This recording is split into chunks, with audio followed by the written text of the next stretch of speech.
to award Nobel Sülh mükafatının laureatı məlum olub.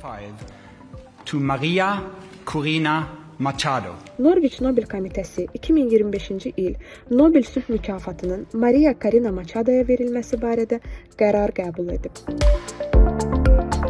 Machado bu mükafata Venezuela xalqının demokratik hüquqlarını təşviq etmək istiqamətində yorulmaz fəaliyyətinə və diktaturadan demokratiyaya ədalətli və sülh yolu ilə keçid uğrunda apardığı mübarizəyə görə layiq görülüb.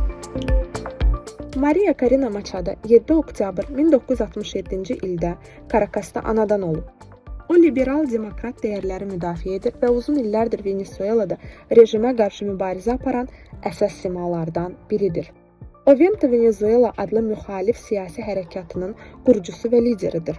2014-cü ildə prezident Nicolas Maduro hökumətinə qarşı etirazlara görə parlament mandatı əlindən alınıb. Machado beynəlxalq aləmdə demokratiya və insan haqları uğrunda mübarizənin simvolu kimi tanınır. Xatırladaq ki, Nobel Sülh mükafatını bu il ABŞ prezidenti Donald Trump'ın alacağı təxmin edilirdi.